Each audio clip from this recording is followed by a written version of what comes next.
Здравейте! Тази седмица видеото ще бъде една идея по-различно, ще бъде доста по-кратичко в сравнение с другите. Ще си говорим за мотивацията. По-скоро аз ще ви говоря за мотивацията, тъй като това, което ми прави впечатление е, че масата хора губят изключително бързо мотивацията си. Ако чакаш мотивация за да започнеш, най-вероятно никога няма да започнеш. И това видео не е за да те надъхам за 5 минути, а просто да ти кажа истината. Всички говорят за мотивацията, за това как са изключително дисциплинирани и мотивирани, но никой не говори за дните, в които нямаш желание и енергия. Било то да се храниш здравословно, било то да идеш в залата и да тренираш. Аз също имам такива дни, в които нямам абсолютно никакво желание да правя нищо, искам просто да лежа цял ден.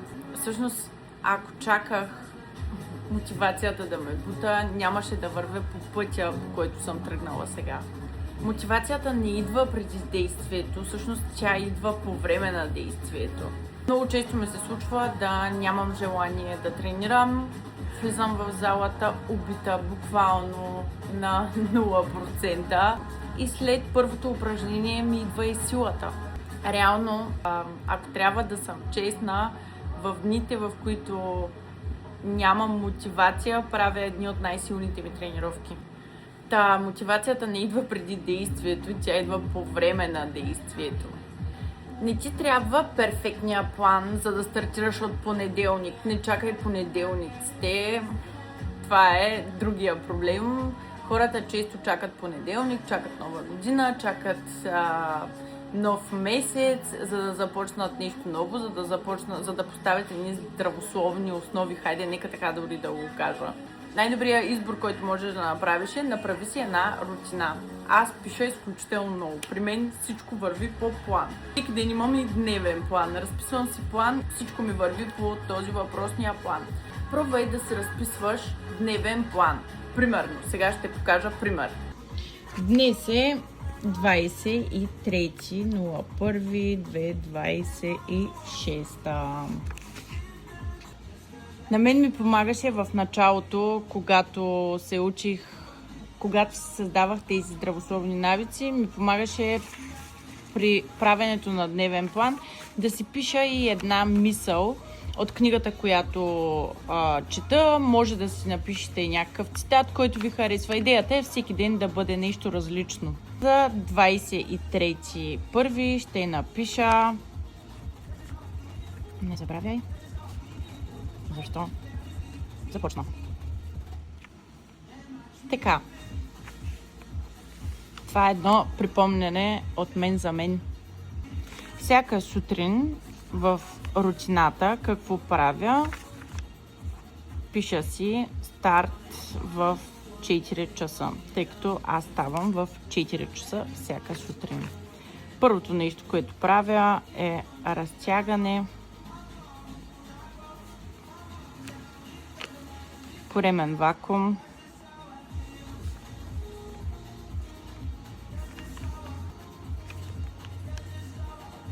четене, 10 на минутки чета.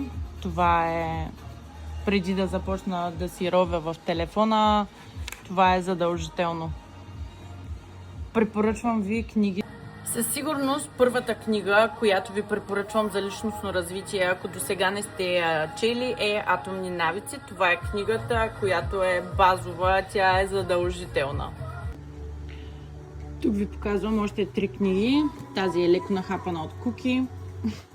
Тук ви показвам 3 книги, които ви ги препоръчвам. В момента чета тази и ми е изключително полезна, тъй като има страшно много практики и методи вътре, които използвам в работата и в живота си.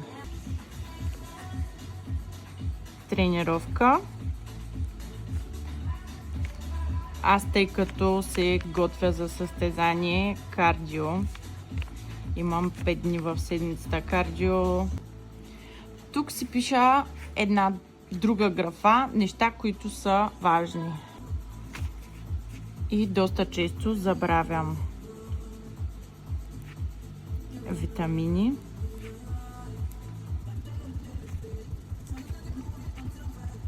Пластър. Сега записвам си вода. Тук си записвам какво трябва да свърша.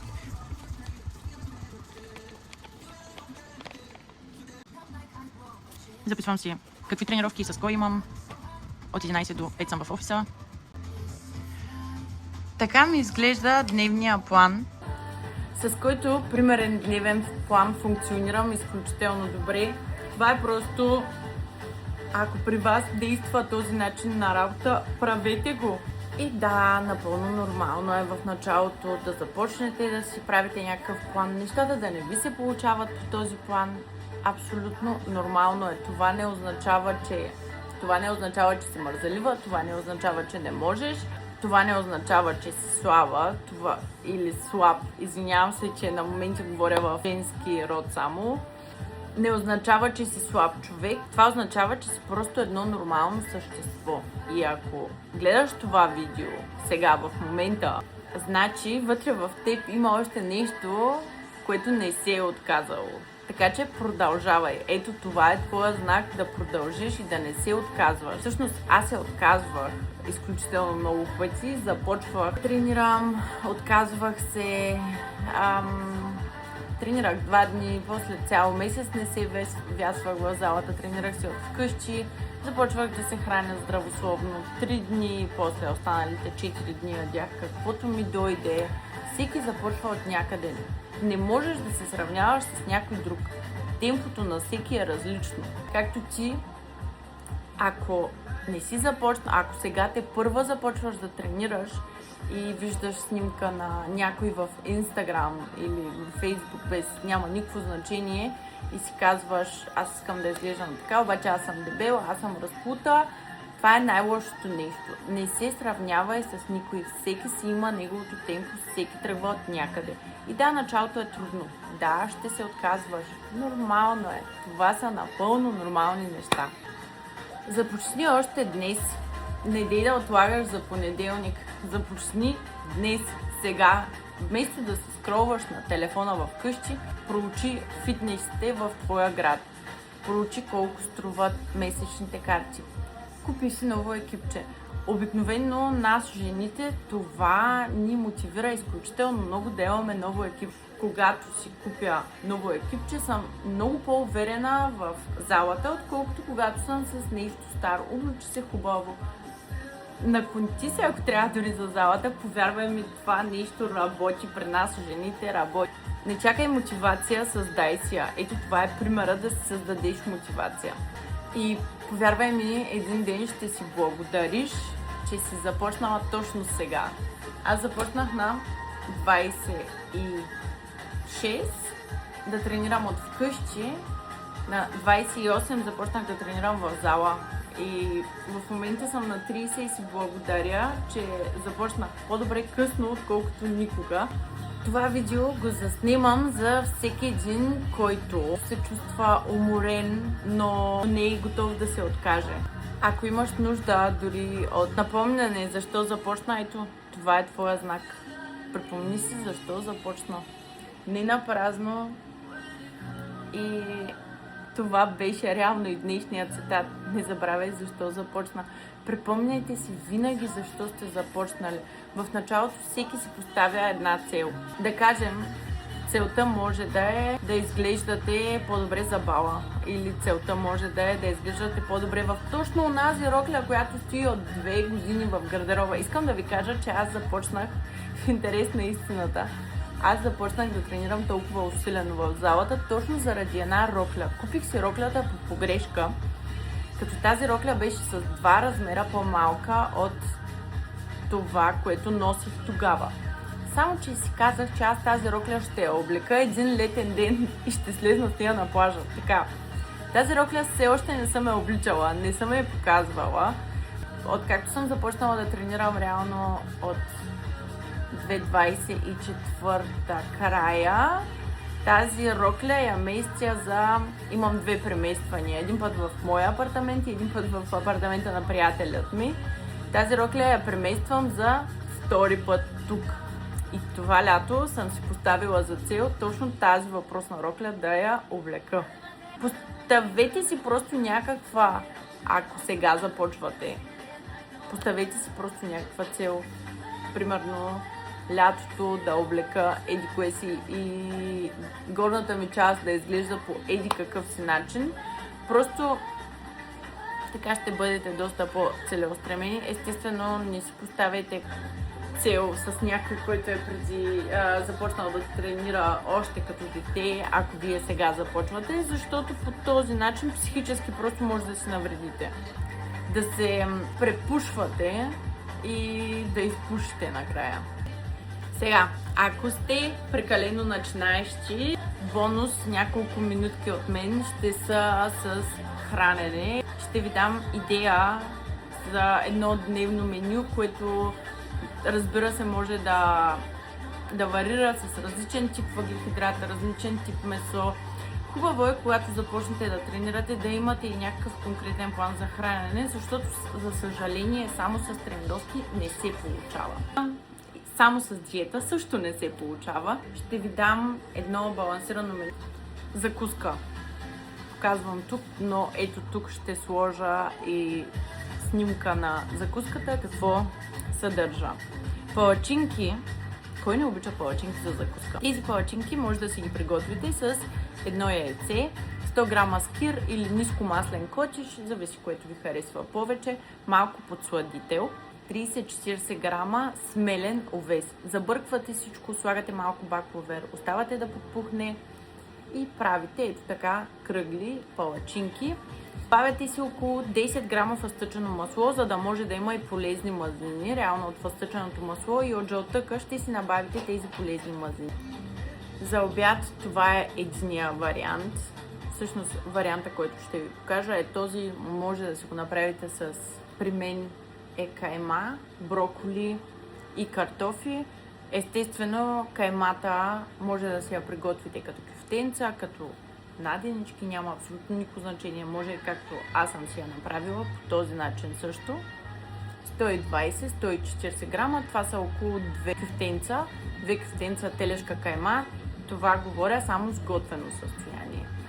150-200 грама картофи, 150 грама броколи, варени. Аз изключително много обичам варени броколи. Сега, ако ви се отразяват добре на корема броколи, ако ли не, може и с някакъв друг зеленчук. Просто броколите са богати на фибри. И една чайна лъжичка зехтин. Пак полезна мазнина, въглехидрат, протеин. Може вместо зехтина да си добавите 1/4 авокадо, също е окей.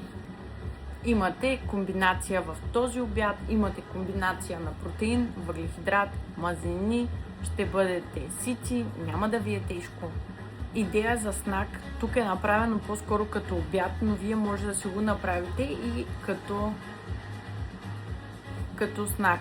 3 варени яйца, само 2 жълтъка, третия жълтък го хвърляте, домат, краставица, малко маслинки, може и без маслините, просто да дадете гориво на тялото си, да му кажете да функционира.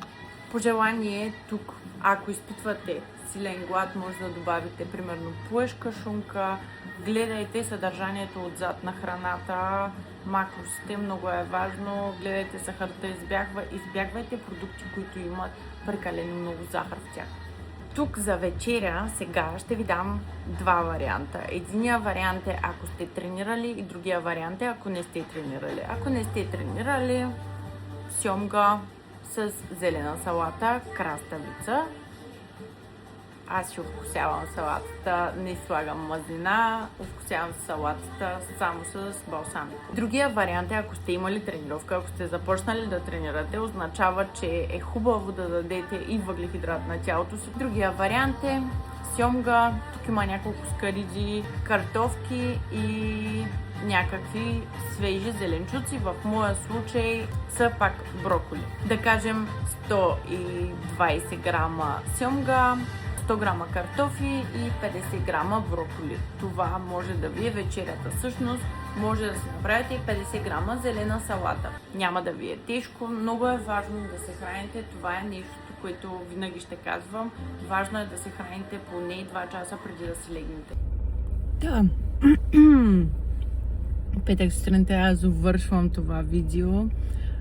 Дадах ви малко идеи за това как да си приготвите реално, как да имате едно балансирано меню за един ден. Ако такъв тип видеа са ви интересни, може да ме последвате. Обмислям следващото видео, всъщност следващата седмица да бъде тип пазаруване и meal prep, за да видите какво приготвям. Като цяло моята храна не е особено в момента интересна, тя е една и съща всеки ден. Както знаете, готвя се за състезание или на пролет, или на есен. Ще видим как ще се получат нещата. Но пък за сметка на това приятелят ми си хапва доста вкусни неща, които аз ги приготвям. Така че мога да ви снимам малко повече, тъй като той покачва мускулна маса. При него калориите са по-различни, но мога да ви ги разбия за хора, които искат да свалят и за такива, които искат да качват мускулна маса. Сега, пожелавам ви един прекрасен уикенд. Ако съм успяла поне толкова малко да ви мотивирам да направите нещо хубаво, ще бъда изключително щастлива. Хубав уикенд ви пожелавам. Това видео ще излезе по-рано, по принцип неделя пускам видеята, но това най-вероятно ще го пусна събота. И за скоро!